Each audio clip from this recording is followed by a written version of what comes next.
This YouTube channel does not promote any violent, harmful, or illegal activities. All content provided by this channel is meant for an educational purpose only.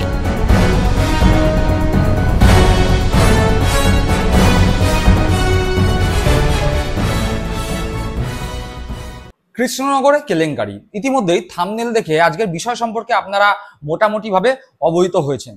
কি হয়েছে?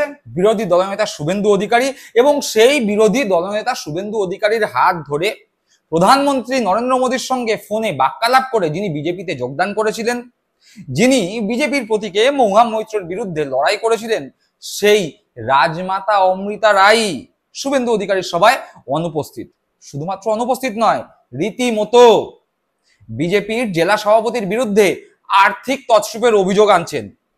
একই সাথে আরো ভয়ঙ্কর অভিযোগ বিজেপির উচ্চ নেতৃত্বের বিরুদ্ধে। বিজেপির উচ্চ নেতৃত্বের বিরুদ্ধে অভিযোগ তাকে নাকি ইচ্ছে করেই ব্রাত্য করে রাখা হয়েছে। কি বিষয় সে নিয়ে আজকে আমাদের পর্ব। আপনারা দেখছেন বঙ্গচক্র ইউটিউব চ্যানেল, আমি প্রতিবেদক সায়ন্তন চক্রবর্তী। যারা প্রথমবারের জন্য এই চ্যানেলে এসেছেন তাদের কাছে অনুরোধ করবো চ্যানেলটিকে সাবস্ক্রাইব করে পাশে থাকা বেল বাটনটি প্রেস করে দিতে, যাতে যখনই নতুন কোনো ভিডিও চ্যানেলে আসবে সরাসরি সেই নোটিফিকেশন পৌঁছে যাবে আপনাদের কাছে। চলুন আজকের পর্বে প্রবেশ করা যাক। কৃষ্ণনগর রাজার শহর, রাজা কৃষ্ণচন্দ্র রায়ের শহর। সেই কৃষ্ণনগরে রয়েছে রাজবাড়ি, সেই রাজবাড়ির রাজমাতা অমৃতা রায়। 2024 লোকসভা ভোটের আগে বঙ্গ বিজেপি যখন বুঝতে পারছিল হাওয়া 2019-এর মতো আর নেই, বিভিন্ন জায়গায় চিরে ভেজাতে গেলে দরকার স্থানীয় কোনো প্রভাবশালী ব্যক্তিকে দলে ভেড়ানো। সেই লক্ষ্যেই শান দিয়ে বিজেপি মহুয়া মৈত্রর বিরুদ্ধে কৃষ্ণনগর লোকসভা কেন্দ্রে রাজমাতা অমৃতা রায়কে প্রার্থী করে। অমৃতা রায় শুভেন্দু অধিকারীর হাত ধরে বিজেপিতে যোগদান করেন। প্রার্থী হওয়ার পরে নরেন্দ্র মোদীর সঙ্গে তার ফোনে প্রায় 8 মিনিটের দীর্ঘক্ষণ বাক্যালাপও হয়। সেখানে নরেন্দ্র মোদী তাকে কিছু টিপস দেন, তিনিও তার পরিবার সম্পর্কে নরেন্দ্র মোদীকে জানান। প্রথমে সেই 8 মিনিট বাক্যালাপের কিছু অংশ আমরা শুনে নিই। अमृता जी नमस्कार। नमस्कार मोदी जी, आपका बहुत आभारी हूँ। आप मुझे चांस दिए हैं लोगों की सेवा करने के लिए। हम 100% कोशिश करेंगे। आपका चुनाव अभियान कैसा चल रहा है? अभी तो हम निकले हैं, तो एक बीजेपी को उनका पिता का देहांत हो गया, हम इधर ही आए हुए हैं, तो अभी वापस जाके हम प्रचार में ही निकलेंगे। अमृता जी, आप महाराजा कृष्णराय चंद जी की विरासत को आगे ले जा रही है। एक बात आपको हम शेयर करना चाहेंगे, हम क्या कह सकते हैं? जी जी जरूर, मुझे अच्छा लगेगा। ये जो महाराजा कृष्णचंद्र का हम फैमिली है, तो उसका भी ये लोग विरोध कर रहे हैं। क्या बोल रहे हैं कि वो ब्रिटिश के साथ साथ दिया था, फिर वो माने हम लोगों को गद्दार समझते हैं। क्यों किया वो नहीं बोल रहा है। इतना जमीन दान किया, इतना सब लोगों के लिए किया, भलाई के लिए किया, वो सब नहीं बोल रहे हैं। लेकिन क्या बोल रहे हैं, तो हम बोला कि क्यों किया ऐसा महाराजा कृष्णचंद्र, अगर नहीं करते तो हमारा सनातन धर्म तो पूरा खत्म हो जाता है कि नहीं।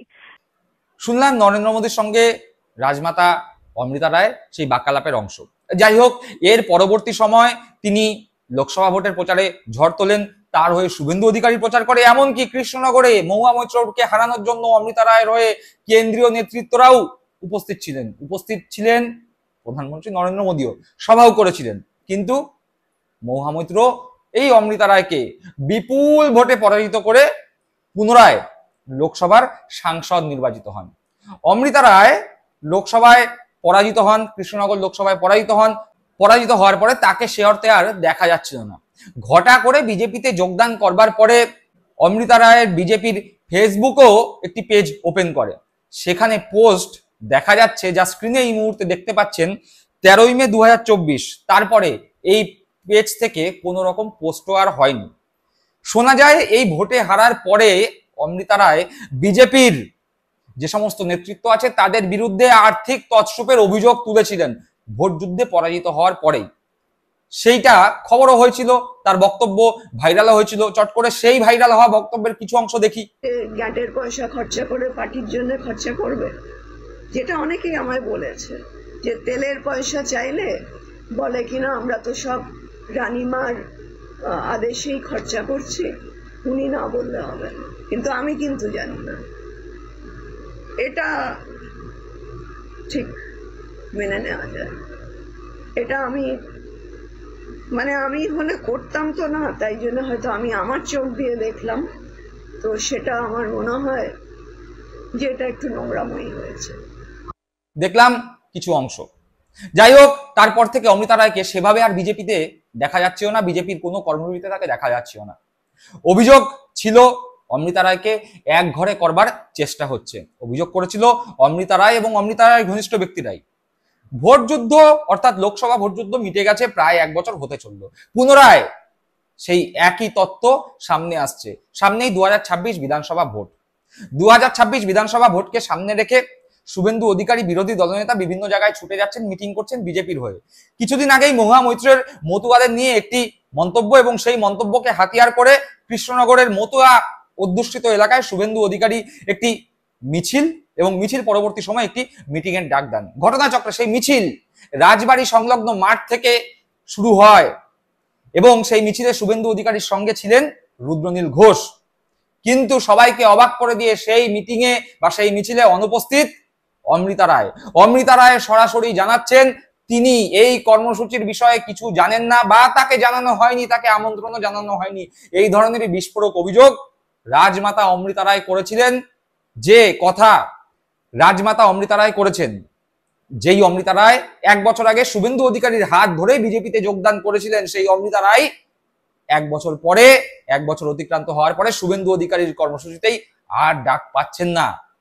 ক্ষুব্ধ অমৃতা রায় রীতিমতো তেড়ে ফুড়ে নিজের দলেরই জেলা সভাপতিদের বিরুদ্ধে অভিযোগ তুলেছেন, তাকে ব্রাত্য করে রাখার, একই সঙ্গে আর্থিক তছরূপের অভিযোগ করেছেন। খবরে প্রকাশিত হয়েছে সেই বিষয়, সেখানে বলছে শুভেন্দুর মিছিলে ব্রাত্য রাজমাতা, কৃষ্ণনগরের চরমে গেরুয়া শিবিরের অন্তর্কলহ। যেটা বলছিলাম 2026 এগিয়ে আসছে, বিজেপির অভ্যন্তরে অন্তর্কলহ বাড়ছে। যেই রাজমাতা শুভেন্দুর হাত ধরে বিজেপিতে জয়েন করেছে, শুভেন্দুর সভাতেই সেই রাজমাতা অনুপস্থিত। এবার রাজমাতার একটা সেন্টিমেন্ট বা রাজ পরিবারের একটা সেন্টিমেন্ট আছে, যেই সেন্টিমেন্টকে ভাঙিয়ে বিজেপি কৃষ্ণনগরে ভোটে লোকসভা যুদ্ধে জিতবে বলে ভেবেছিল। কিছু সেন্টিমেন্ট আছে বলেই বিজেপি সেই চাল দিয়েছিল। 1 বছর পরে হয় বিজেপি বুঝতে পেরেছে সেরকম কোনো গুরুত্ব নেই, অথবা 1 বছরে এই রাজমাতা বা রাজ পরিবারের বিজেপি সম্পর্কে মোহ ভঙ্গ হয়েছে। ফোনে মোদির সঙ্গে কথা বলে যে ধরনের আশ্বাস তিনি পেয়েছিলেন, যখন মোদি তাকে বলছে আমি আপনার সঙ্গে টাচে থাকবো, হয়তো তিনি বুঝতে পারছেন 1 বছর অতিক্রান্ত হয়েছে, কেউ তার সঙ্গে যোগাযোগ রাখেনি, কেউ কথা রাখেনি। খবরের পরবর্তী অংশে বলছে রাজমাতা জানান এদিনের কর্মসূচি নিয়ে তাকে কোনো কিছুই জানানো হয়নি। তার আরো অভিযোগ, লোকসভা ভোটের সময় দলের পক্ষ থেকে যে তহবিল দেওয়া হয়েছিল সেখান থেকে লক্ষ লক্ষ টাকা তছরূপ করেছেন জেলা সভাপতি অর্জুন বিশ্বাস। আমি হিসেব চেয়েছিলাম বলে তারা আমাকে ব্রাত্য করেছে। অর্থাৎ জেলা সভাপতি অর্জুন বিশ্বাসের বিরুদ্ধেই বিস্ফোরক অভিযোগ, লক্ষ লক্ষ টাকা তছরূপের অভিযোগ রাজমাতা বিজেপির প্রার্থী অমৃতা রায়ের। তিনি আরো বলছেন, তার আরো অভিযোগ, শীর্ষ নেতৃত্বকে জানিয়েও এই অনিয়ম, অব্যবস্থা ও চুরির বিরুদ্ধে কোনো ব্যবস্থা নেওয়া হয়নি। আমি তার বিরুদ্ধে মুখ খুললেই আমাকে বয়কট করেছে দল। অর্থাৎ রাজমাতা, যিনি এই রাজনীতির কালচারে খুব একটা বেশি পটু নন, অভ্যস্ত নন, তিনি এই ধরনের আর্থিক তছরূপ দেখে স্বভাবতই বিস্মিত হয়েছিলেন। ফলে তিনি দলের উচ্চ নেতৃত্বের কাছে অভিযোগ জানিয়েছিলেন।